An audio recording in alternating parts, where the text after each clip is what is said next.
His project was funded through a grant through the Northeast Risk Management Extension funding, part of USDA and NIFA, and collaborating with NOFA-NY and the Ag Justice Project. So this is pretty exciting project for what we're covering, and Liz Henderson is also doing some outreach today with her presentation. So please follow what's going on with this project, and we'll keep you informed and hopefully get your input, because we've got some good stuff trying to reach out to growers and help them out with these financial questions. So, when we're talking about financials, it's there's a lot of steps to keep track of, from seed to harvest.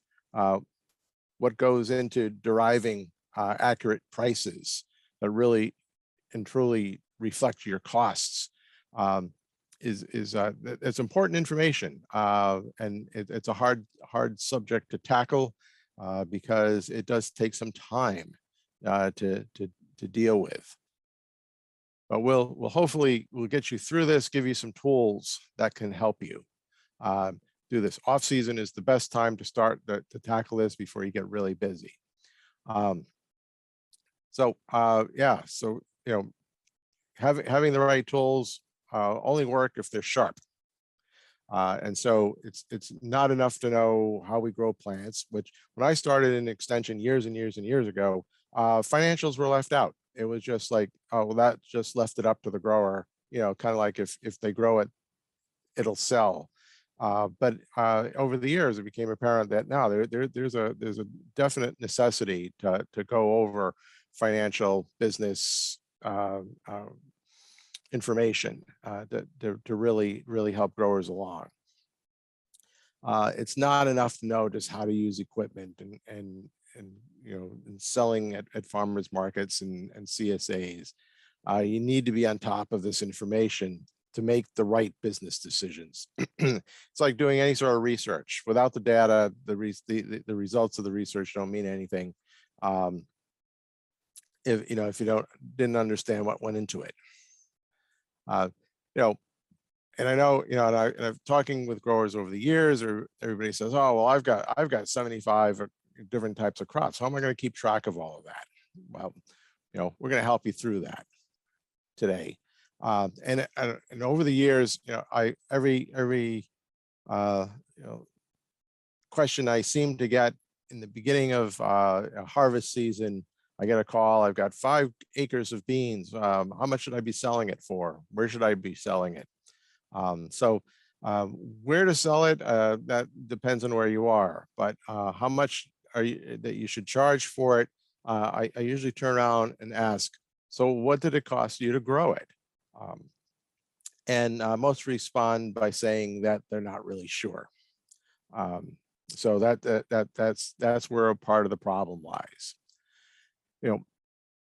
So this is all looking at this cost of production. If you go through the steps, you'll learn how to tease out that information, that data, and use it to answer some really important questions. How do I set my prices? That's why we're here. But it also will help you with these other questions, which are just equally as important. What does it cost to run my business? Can I afford to purchase some new equipment? Help me become more efficient. Do we need to expand the operation to make more money? If I expand the operation, then what's that going to cost me as far as how much more do I have to grow and sell to cover the costs of that expansion? Can I afford to hire workers? I see lots of when beginner farmers start off, they hire workers to help them, and they pay the workers more than they're paying themselves, and when there's a shortfall, it comes out of the owner's pockets, and they end up losing more money. than they're making, and this is one of the problems we want to overcome.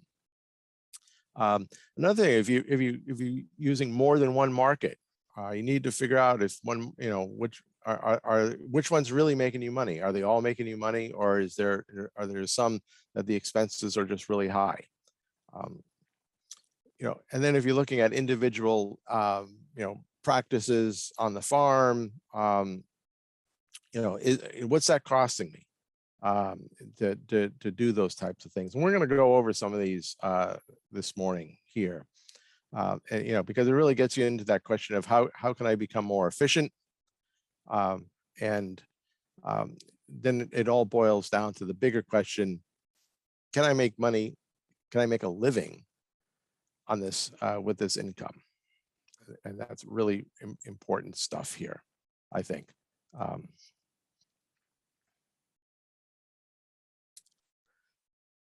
And that's, this can I make a living piece is, I'm hearing it over and over again from growers, especially when they get around the between the 7 and 10 year mark.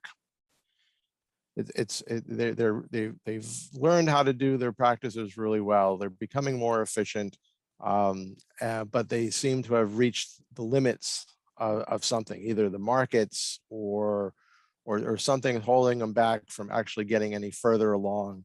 And they're really starting to worry about, is this going to continue, making a living for them and their families? I just want to drop back a bit, and we're talking about pricing and how they're set. Some years back, conducted a survey asking farmers how they set their prices. Got back about 100 or so responses, and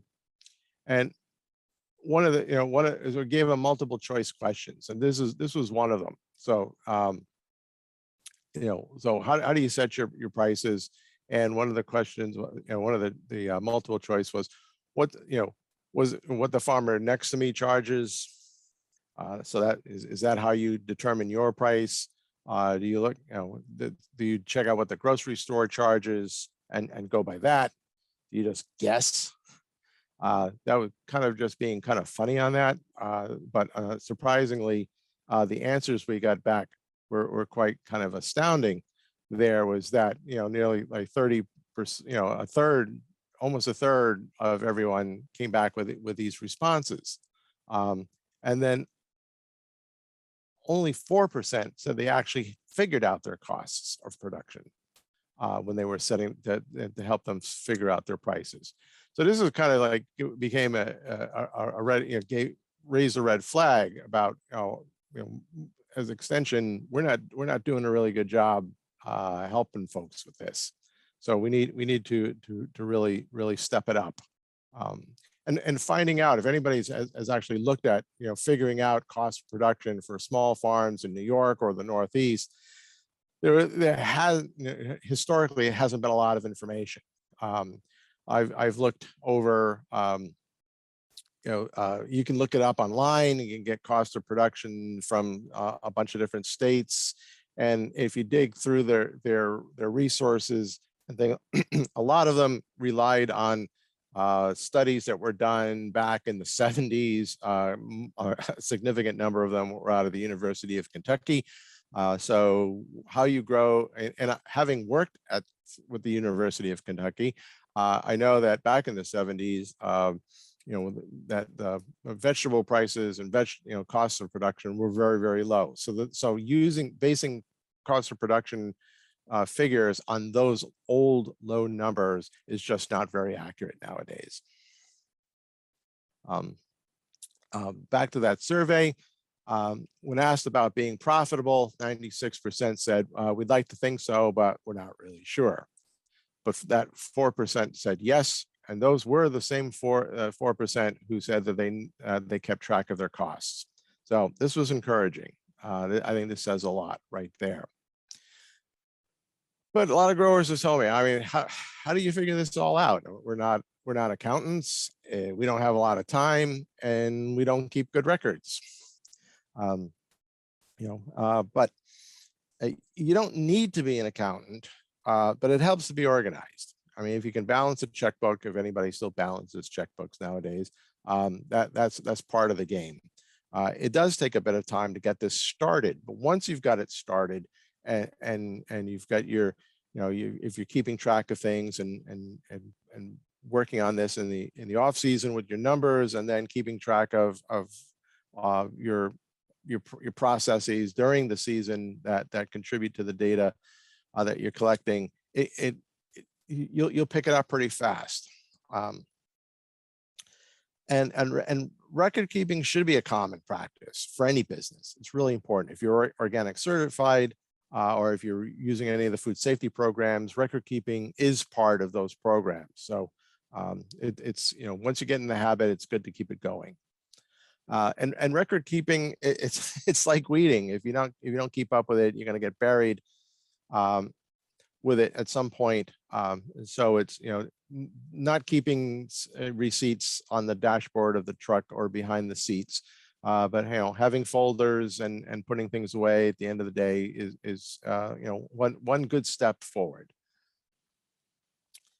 So as we proceed, this whole process requires a little bit of math, and you're looking to collect the data, and as we'll go through in more detail, kind of give you kind of like the principle, and then we'll put it into practice as we go along and give some examples.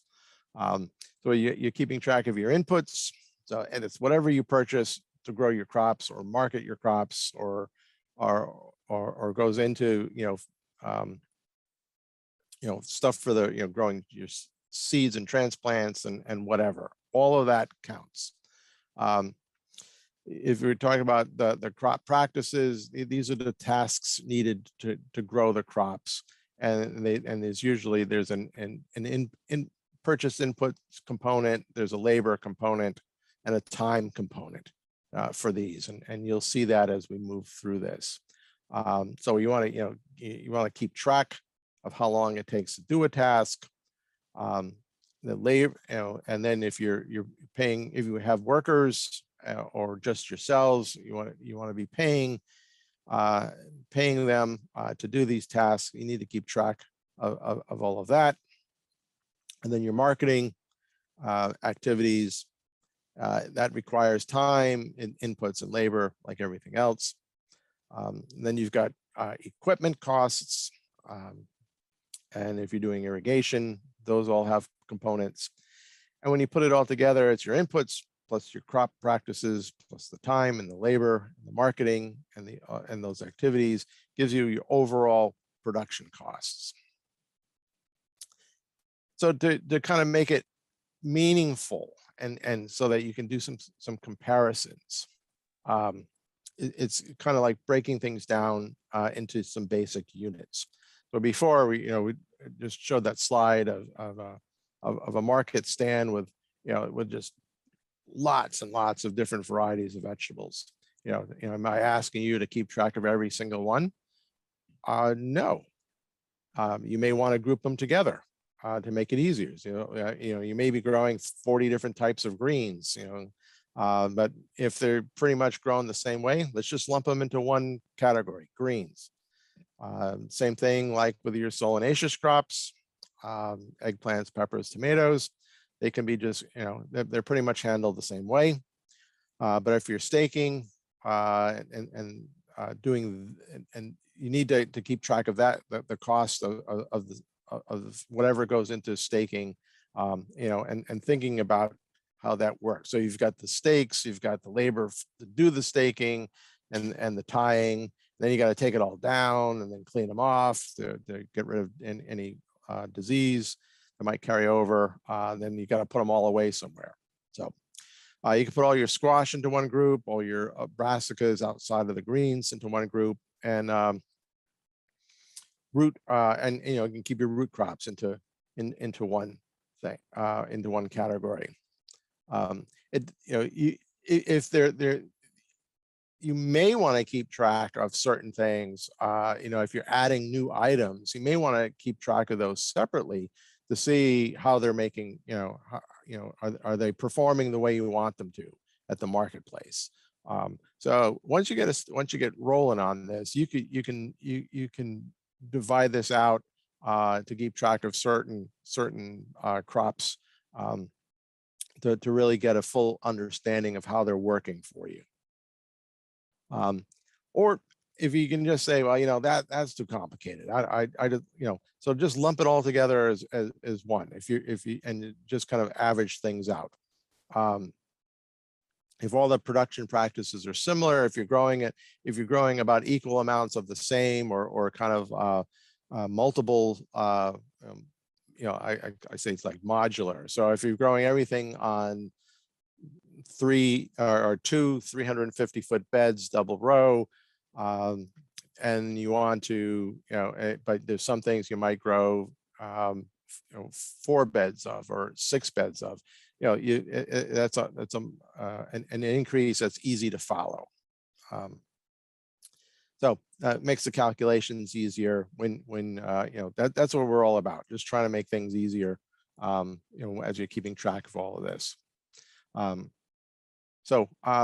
Then there's a basic area units. So if you're growing things out there, like I mentioned, so if you're looking just at field or plot areas, square foot, linear foot, bed length, fractions of an acre, break things down into these area units.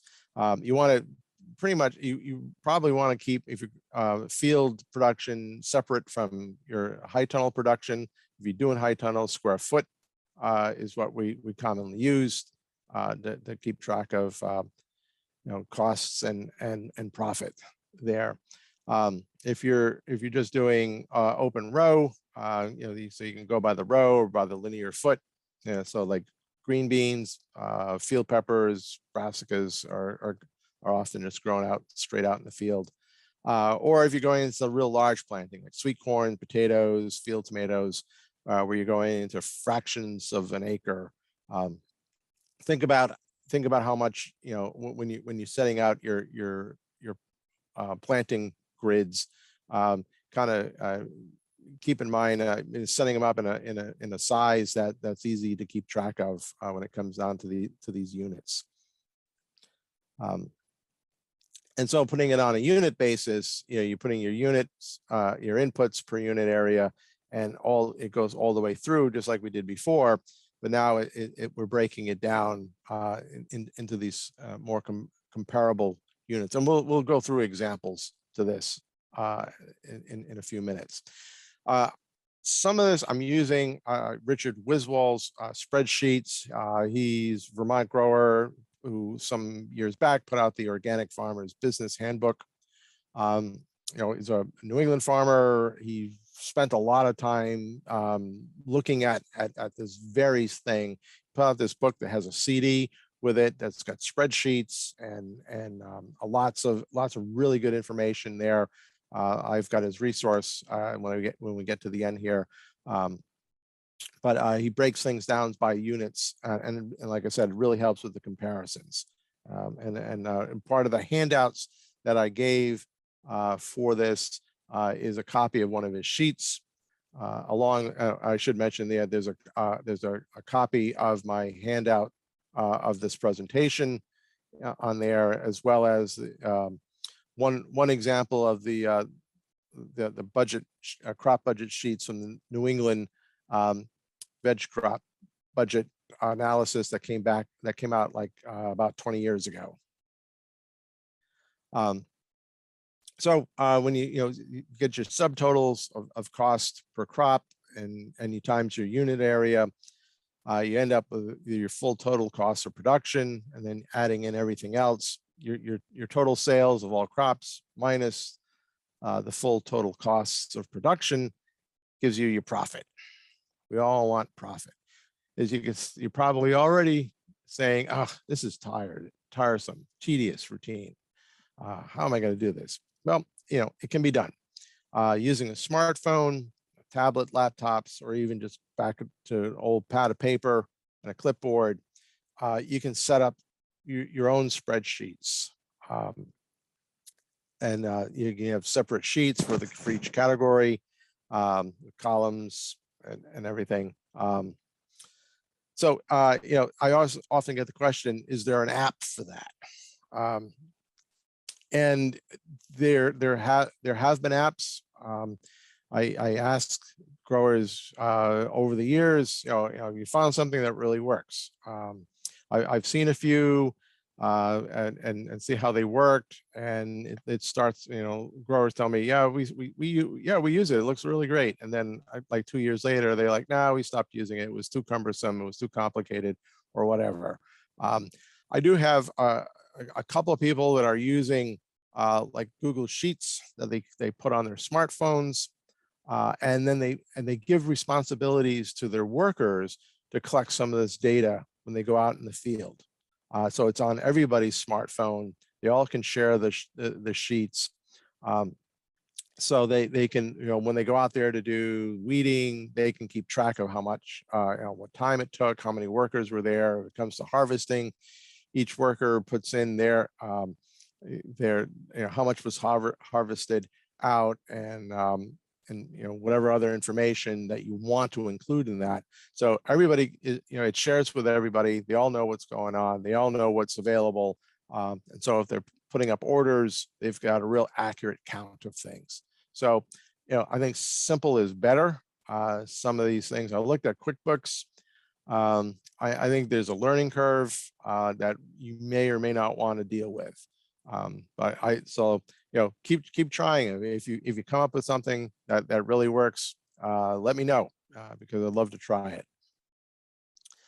But using the spreadsheets, you've got the that already, like Excel or Google Sheets. They've got formulas that you can create and put in there and help speed things up when you're doing out these calculations. So where do we want to start? Looking at labor. You take everything that goes into paying your workers and paying yourself. You definitely want to pay yourself at this point. You don't want to just take what's left over at the end of the year as your salary. That's your profit. That after you pay yourself during the season, you may want to take whatever's left over as part of for yourself, or you may, that's your profit is what you want to use to reinvest into your business. If you've got workers, if you've got multiple workers that are paid differently, you may want to keep track of that difference in your calculations, or just kind of average it out over to make the calculations easier. So here's one example. This comes out of Wiswall's book as well, just how the spreadsheet was set up for that. But paying themselves, paying workers, experienced workers. The New England sheets actually have they separate out with skilled and unskilled workers being paid differently. So it's that's another discussion to have later on. But if you're looking at work, you're including workers' comp.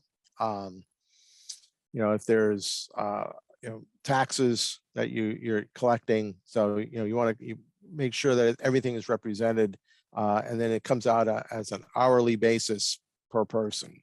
You can see here, $19.40. If you're looking at moving forward, your marketing costs.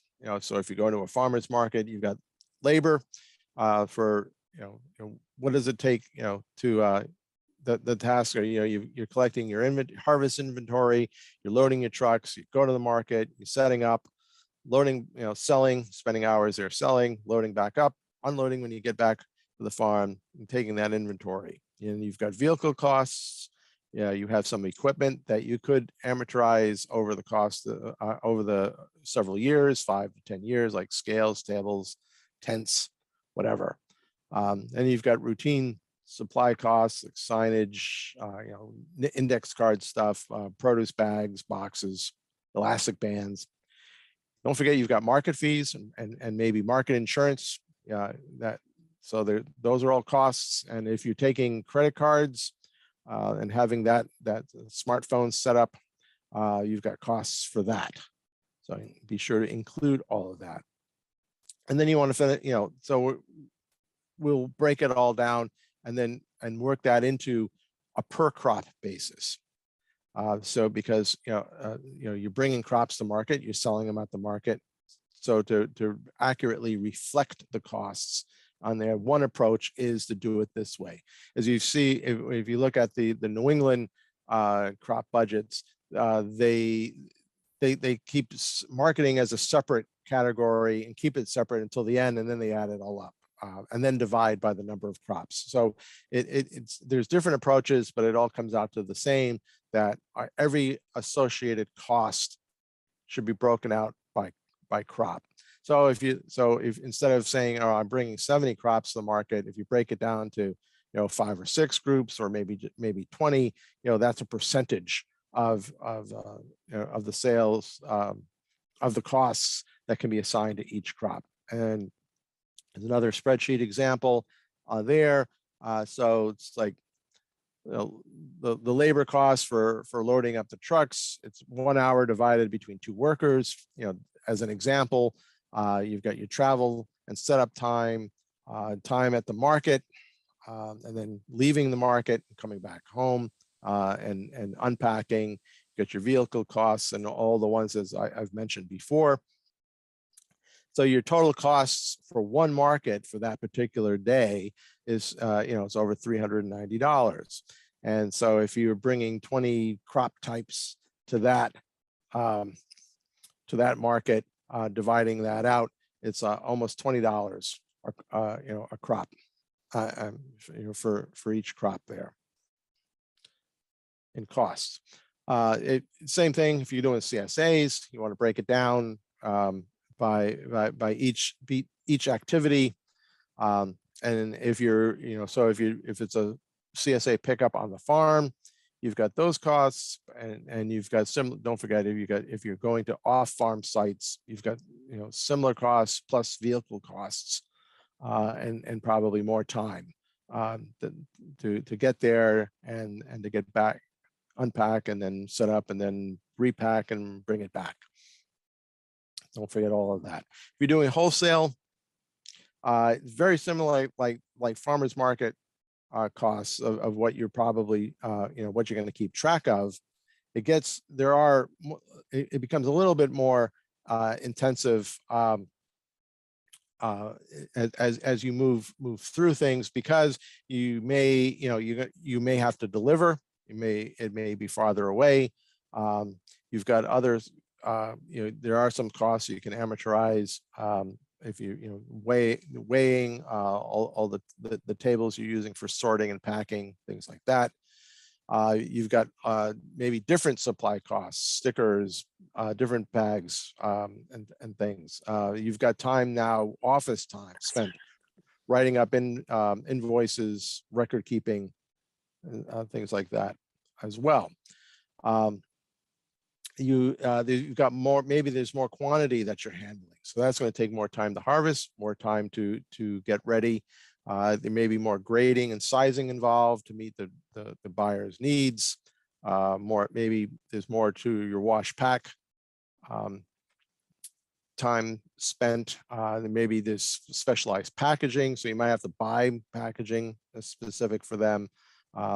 And then doing your labeling, and if there are food safety requirements, maybe if you're doing it already, that's fine. There may be a buyer wants you to have a certain audit scheme and certification for that. So those are costs as well.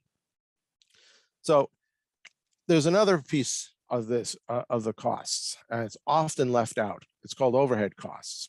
When you see some of the examples out there for looking at costs of production, sometimes this is left out, because this one is you have to really think about this, how you put this together. But it's all the associated costs that go into having a business that's not included in your production marketing part of it. It's off, and if you're a grower, if you're going out and to start farming and you buy a house and it's got acreage to it and a barn, and that becomes your business, then it's what percentage of that entire piece of property is devoted to the farm. And so you work it out based on that percentage. So it could be, it's all these types of things, you know, that fraction of the mortgage that could be attributed to the business, depreciation of facilities like a barn, a garage, whatever. You got property tax, insurance. So there's a lot of things there that don't show up in the rest of the production costs. And I mean, in this example, it you know, that's pretty high. You know, $19,000, over $19,000 of overhead costs. And since it's really pretty much dealing with on an acreage basis, or you know, the property size that you're using for production, you could break this down by the units that you're growing crops in. You could break it down by crop itself. It could go either way. But in Richard Wiswall's examples, he's looking at 5 acres. He's got his basic units are 2 350-foot beds, double row. And so on 5 acres, 100 beds fit there. And so he's got it set up so that it's easy for him to keep track of his production based on that. So he did his overhead costs based on that 2 350-foot bed setup. Coincidentally, or not, 2 350-foot beds, double row, works out to be about 1/10 of an acre. So there is some logic to the madness of those numbers. So we move from that category. Now we're finally getting down to doing some production. You know, so it's, you know, starting up your seedlings or your transplants. You've got associated costs for all of that as well. So you've got heat, electricity, soil costs,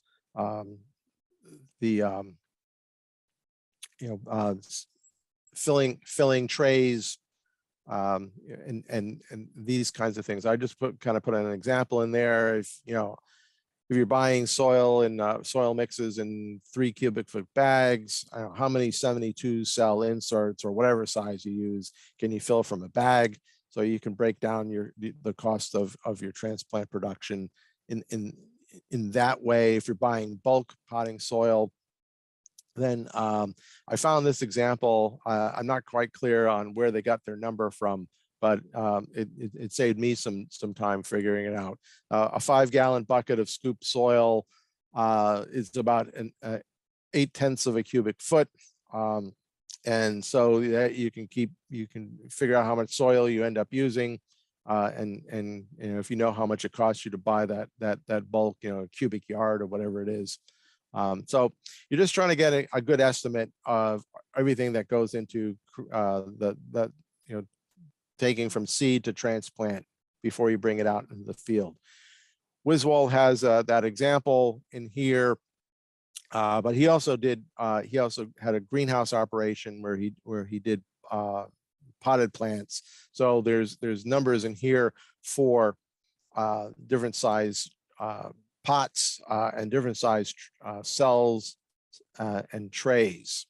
So I put down on the bottom a 72 count cell, which actually he did not have in his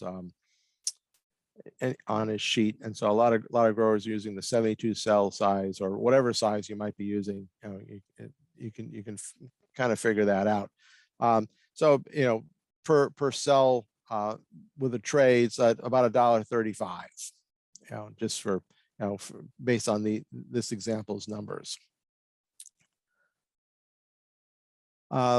If you got your transplant production, then you got to take those costs, and then the care of those. If you've got a high tunnel or a greenhouse or cold frames, how many hours spent taking care of them? What inputs did you purchase, like fertilizers or insect and disease control, and divide that out into your crop budgets. Getting to to the meat of things, you got tractor equipment, irrigation costs. Again, you want to, if it's a big purchase, and hopefully these things are going to last for a number of years, so you can break down their costs over a number of years. And then you want to estimate the hours used over the course of your season. So you figure out, what the tractors are used for, how long they're being used, and whatever. And then there's fuel costs, maintenance costs. Maintenance costs, especially if you're buying used equipment. Don't forget to calculate that in. And then if you're doing your own repairs, how long that's going to take, or if you've got to pay somebody to come down and pick it up on a trailer or whatever, that all gets included in there. You've got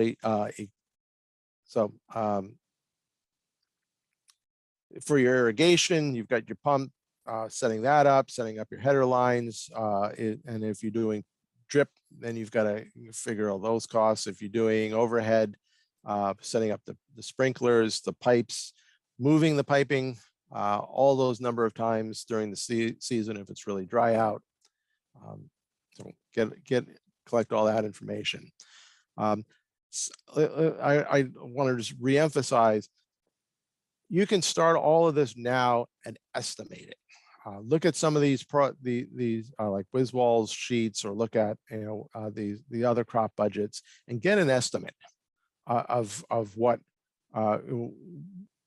of a lot of these numbers ahead of time. So to give you a ballpark figure when you're going into the season, and then start keeping track of some of those numbers yourself, so that at the end of the season, then you can go back and go, well, this number was, from the example was kind of low, I need to raise it, or this one was kind of high and and it ended up, it was lower. So, so don't, you can take these as examples. Everybody's operation may be a little bit different, but this will give you a start. So, this one lists several different types of tractors, what was purchased. Nowadays the costs seem to be kind of low, but if you can make them last 10, 20, 25 years, amortize that cost over that time per year. And then the really important part of there, when you get down there, is the tractor driver's hourly rate added to all those other costs per tractor per hour. So that gives, so if you're taking it out and it takes you an hour to do the plowing, there's your costs for that. There's also looking at your implements, looking at the cost of those, same thing. Annual hours used, how long does it take to connect, get them all set up, include all of that information.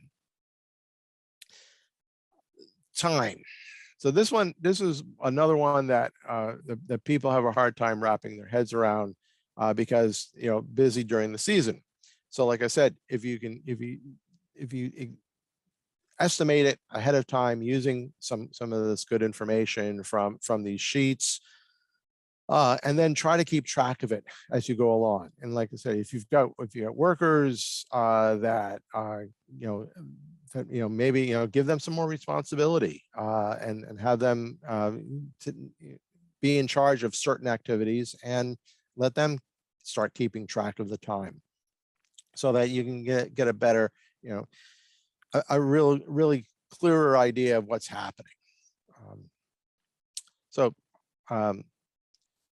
we want to break everything down, break down the time into usable units. So like time per crop, as we mentioned before, and then list out all the activities associated with that, and keep good track as much as possible.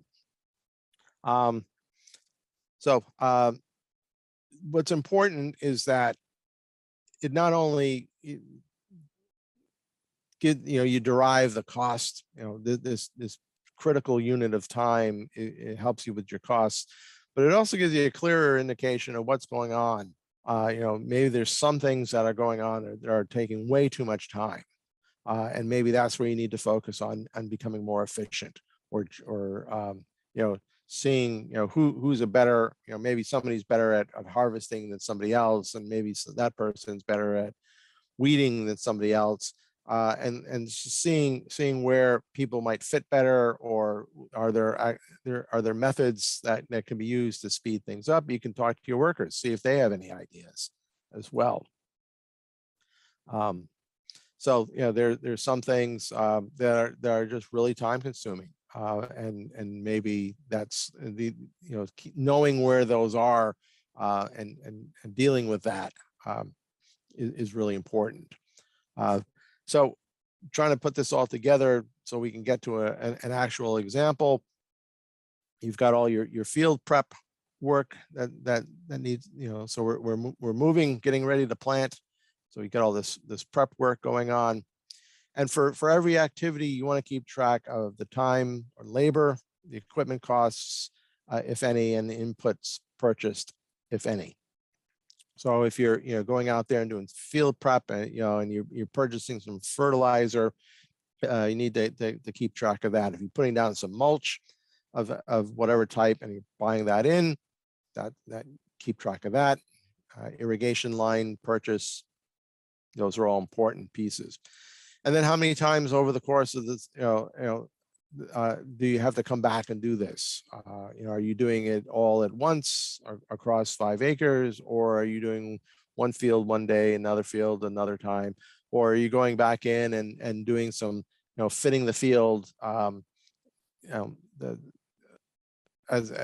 more times than than you thought you might because of weather conditions or whatever. So keeping track of all those things need to be done. And then we move into transplanting, same sort of thing. If you're direct seeding, or if you're going out there with your transplants, setting up, actually doing the work, maybe watering them in, those are all parts of the puzzle. Once things are planted, are using hoops with row cover, hand weeding, hoeing, adding mulch, your irrigation. If you're doing any, more, tractor cultivation, are you side dressing some fertilizer or compost? Are you, putting down neem or whatever spray you might be doing, and then you're scouting, scouting for insects, scouting for wildlife intrusions, pre-harvest scouting to see if the crops are ready. That's all time.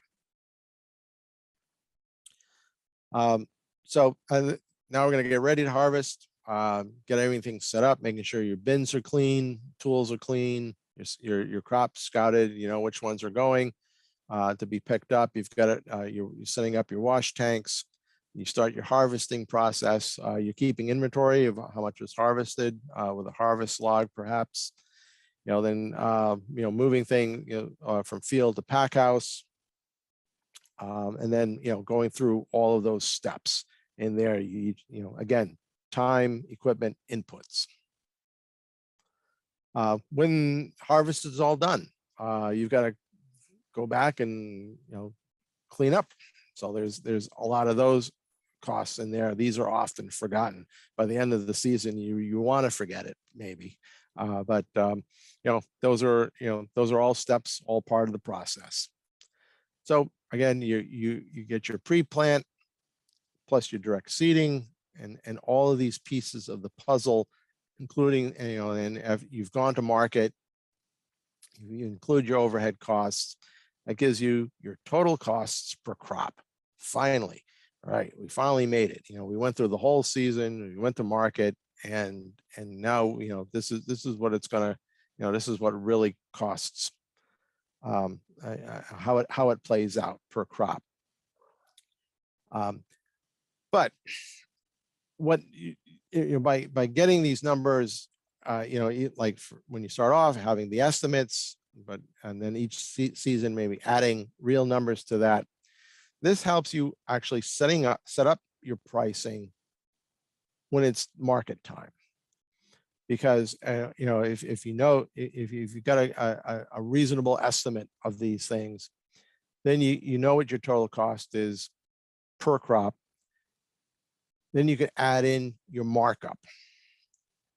and then that gives you your selling price. And your markup, it's over and above all your costs. And so that when you sell that, then you're making a profit because you've got your costs covered plus that markup. Don't be afraid to mark up high. You're growing the best quality produce that's out there, and you're proud of what you've grown, and you need to be paid for that. Remember back in the earlier examples, don't guess at it. The grocery store, what's going on in a grocery store, you don't know what they're paying. They may be selling a squash at $1.29 a pound, but they've only paid the farmer 19 cents a pound, and those are real numbers. So you've got to cover your costs and you've got to make a profit.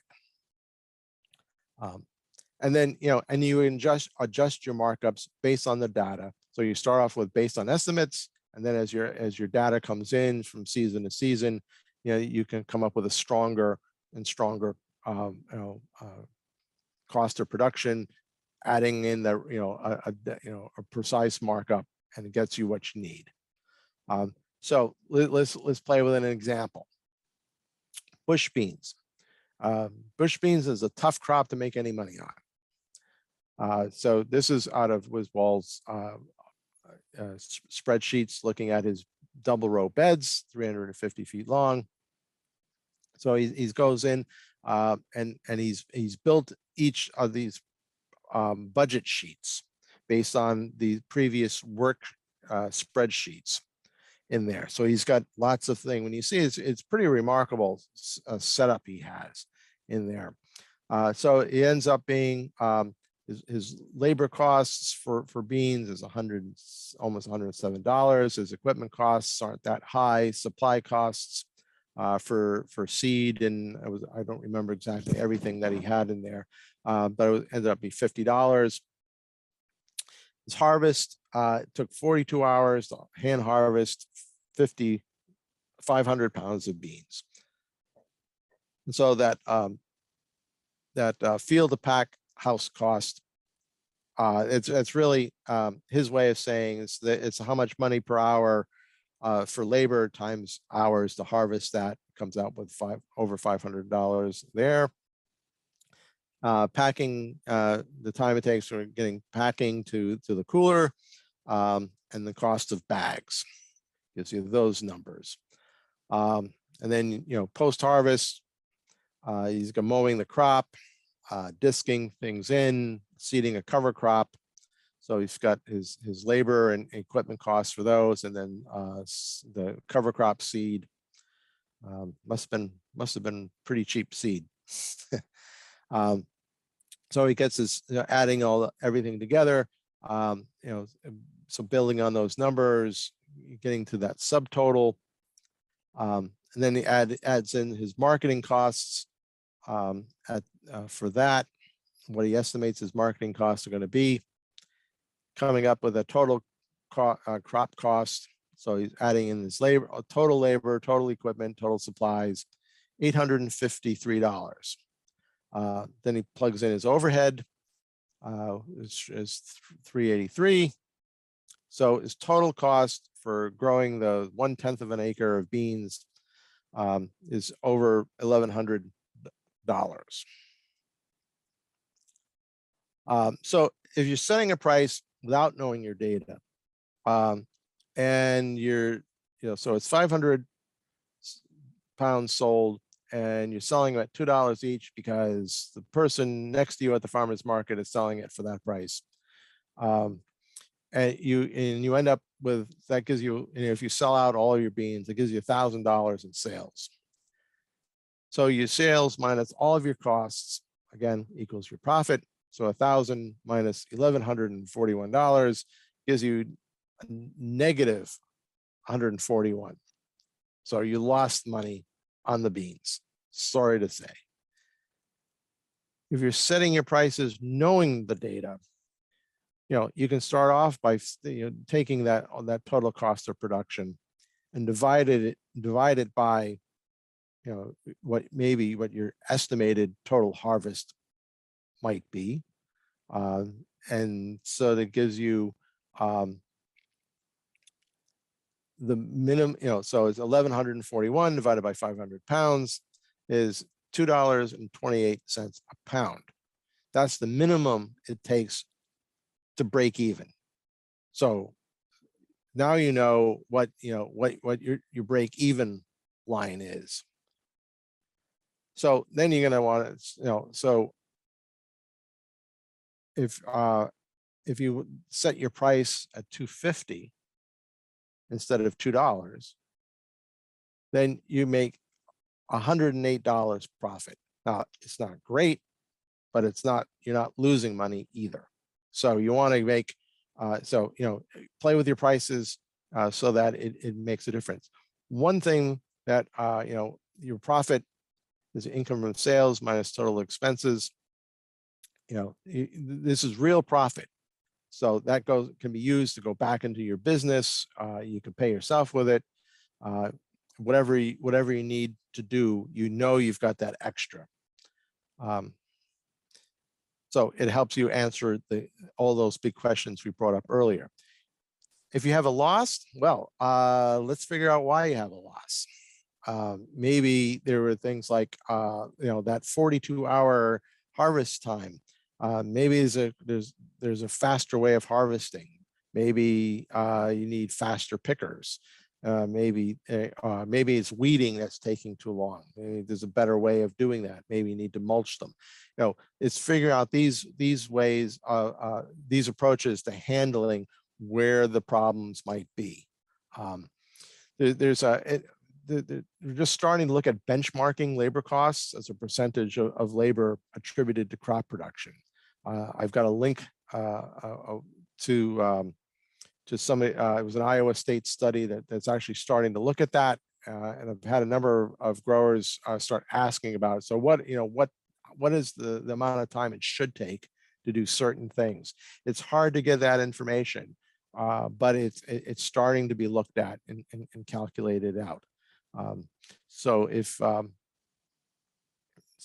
mean, you can do your own benchmarking if you've got different workers, and then, and kind of timing to see who does it faster. So what's the fastest time and how did they do it? And then what's the quality?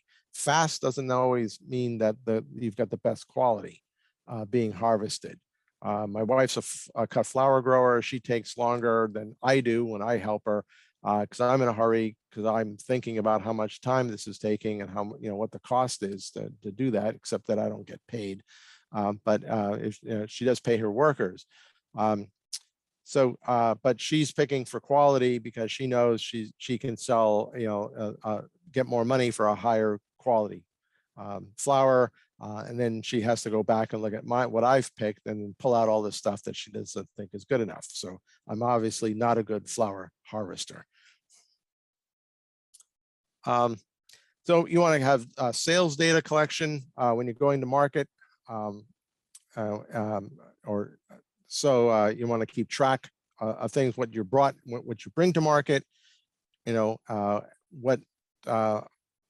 much was sold, what was your selling price. Now, and if you've got multiple markets, you want to keep track of that. So you can get, kind of analyze your markets. You don't have to really do an official type inventory count.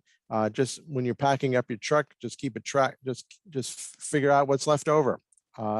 Jot down that number on your sheet that you bring with you, and then you can subtract that out later on from the amount that you brought to the market, and that gives you, how much was sold.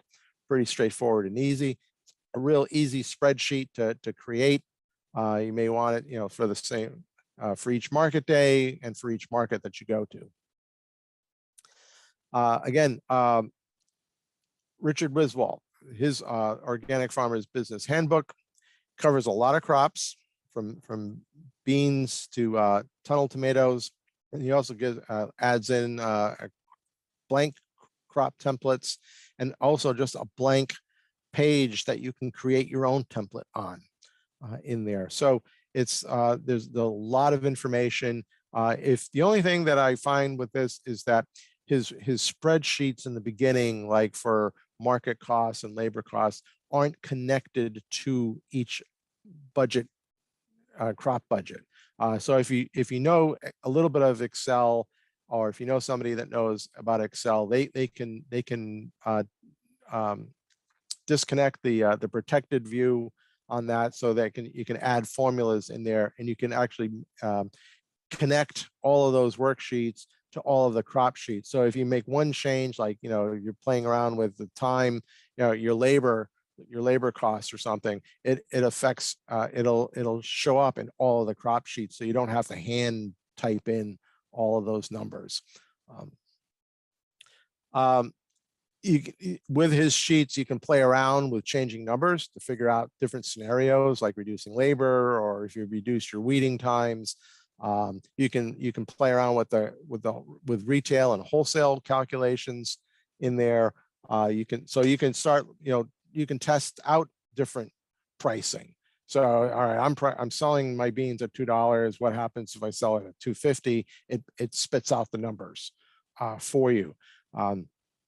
So that's a really nice feature of it, I think. And so, and then by changing the different things in there along the way, you can see how it impacts the overall cost, and then your overall profit at the end. So there's the New England vegetable crop budgets I mentioned before. Here's the link to it. So it's just so you can. I just type in New England vegetable crop budgets, and it gives you. It'll come up on a page, and you scroll on the page. They don't have quite as many crops listed, but they go into a lot of detail. So here's their spread. This is for bell peppers. So it goes down there for machinery, table 1, and all the associated costs with that. Then jumps to a labor summary. And so you can see here, they've got skilled and unskilled listed there. And then they tie that into different production activities, as you can see, laying down plastic, as related to equipment use per se. But I mean, if you're doing, you can, I think this gives you an idea, could give you some good estimates also of different functions and amount of time spent doing that. So, so they've got some benchmarked times listed there as well. Then it goes to his cash expenses per acre for a lot of his inputs. And this was for conventional operations and larger acreage. But, this works out. You can change these around yourself. They base everything on the peppers being harvested into 1 1/9 bushel boxes, and they're harvesting 1,000 boxes from their field to get some of their numbers. They've got their machine costs more for operations listed in there. And then they've got their process, the summary of their budgets. So, so it's, per acre, scale, labor, skilled, unskilled, their total cash expenses, their total machine equipment costs. So they got their total production costs. And then for gross revenue, they give you some ranges. So if you're harvesting only 750 bushels or all the way up to 1,250 bushels, and then they look at a different pricing for it. This is your gross revenue for that acre. Comparing that to when they subtract out the costs, giving you the net revenue. So if you're selling at 750, if you're harvesting only 750 cases, and the price that you're getting is only $6, and you're losing over $1,800, and you're still losing money at $8 a box, and you only start making money at over $10 a box.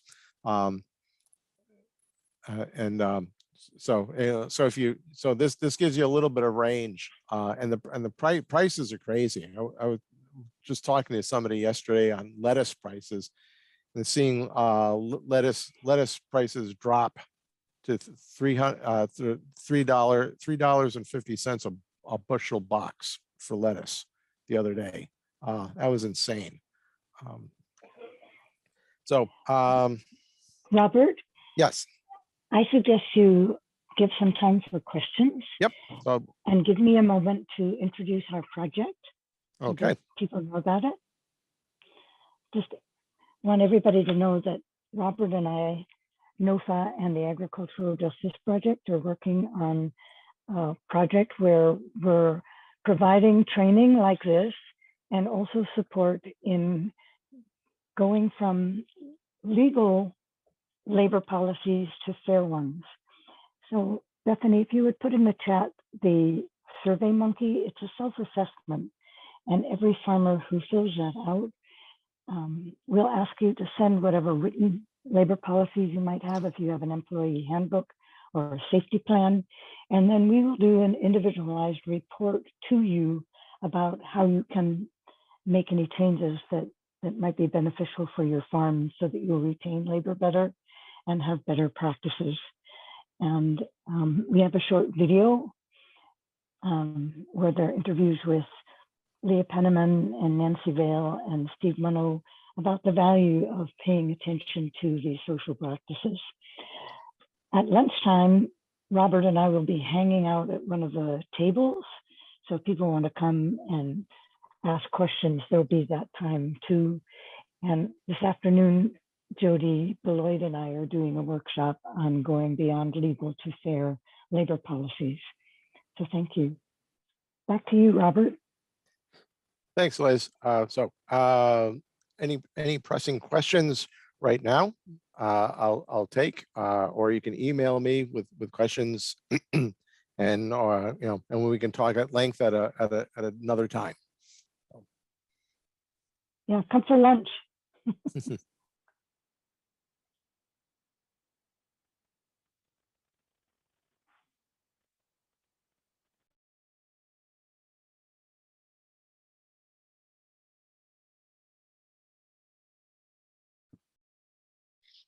Hi, Robert. I have a question. Sure. Can you can hear me? Yes. Do you have any recommended tools for tracking employee hours and possibly linking them to projects? That's our challenge on our farm. We have a bilingual staff. Some of our workers are not literate. So I know that that's a unique challenge, but I don't think we're the only ones with that challenge. Do you have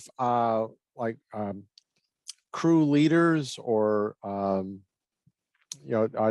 does everybody work in one group, or is it divided into other groups, multiple groups? Yeah, it's divided into multiple groups, and there, we have production staff, as well as farm market staff. Right now, they're all using the same time clock.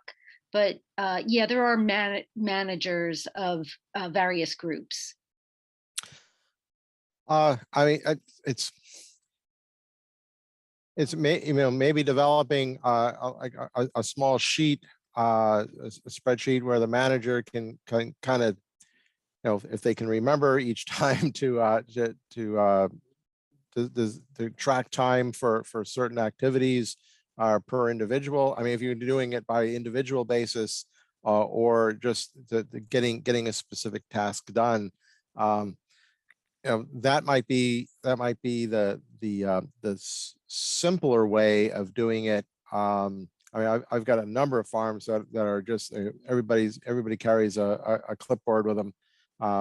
But the other way was on, like I mentioned before, this smartphone app, doing a like Google Doc or something where one person keeps track of times.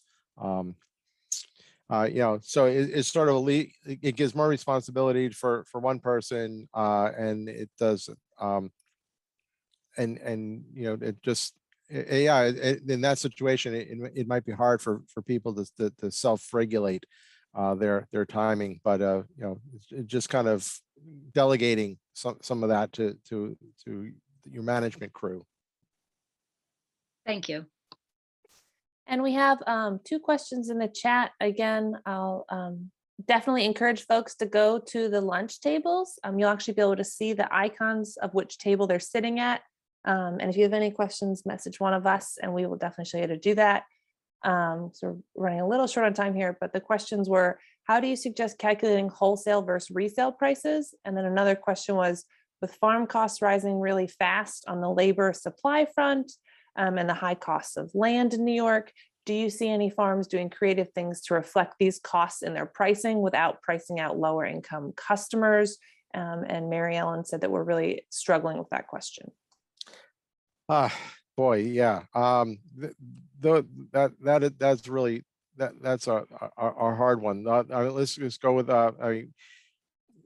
keeping track of on the wholesale side of things is that is basically the same. You know, you're following the same sort of thing. It's just that you've got more. You're going to have slightly different costs that you're going to have to keep track on for the wholesale side of things. And so that would, you know, so that one you're going to have to go, you know, kind of work through as you go along. And I mean, if somebody wants to contact me directly, we can talk about that, you know, and kind of maybe work through something for on that, just to help save time here. The other about you know, the changing labor situations and because land costs and everything is just shooting prices up really high. To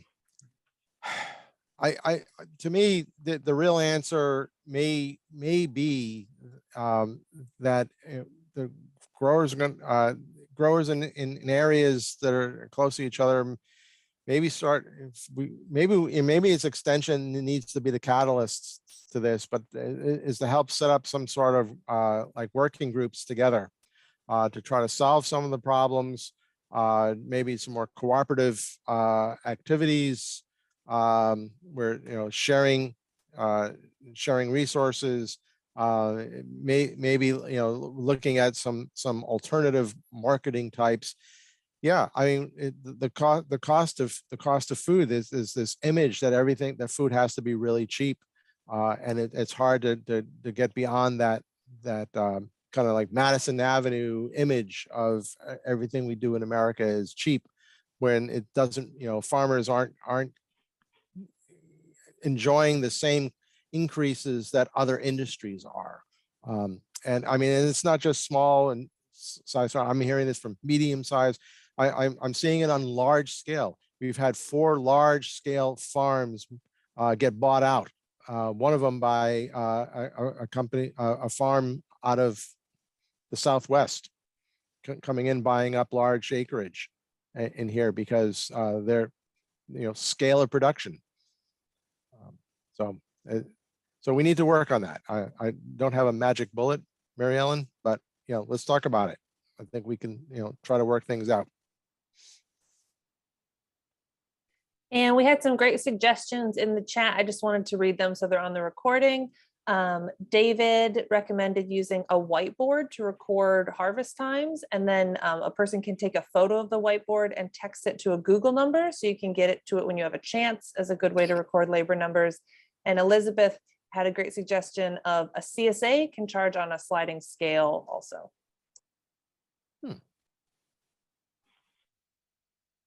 All right.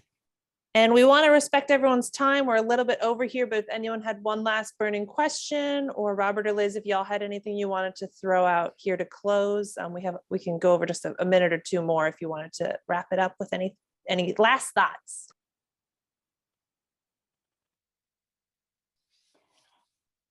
My final thought is we've got to overturn the cheap food policy that our government maintains and get back to parity and supply management, and figure out how to do that in a way that's just and equitable for everybody.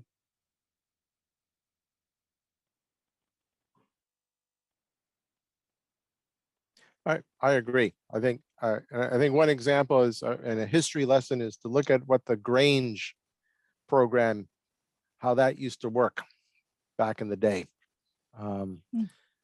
So I'll leave you with that. Thanks, Robert. Bye-bye. Bye.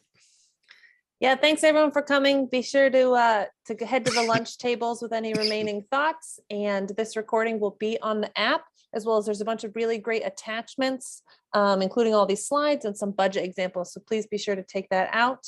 And thanks everyone, and have a wonderful rest of your day. Can I just ask a quick question? Yeah, go for it. Under the wire. It looks like the lunch table said it's closed. Does that mean it's just full already? So we're going to open that at 12. Perfect. Okay. So at 12, it'll see open. And then when you look at it on the bottom right, you'll see little circles with folks' faces. And that shows you who's like already sitting at the table. And it's super easy. And if you have any trouble, shoot a question on the wall or reach out to someone who works from NOFA and we'll help you out.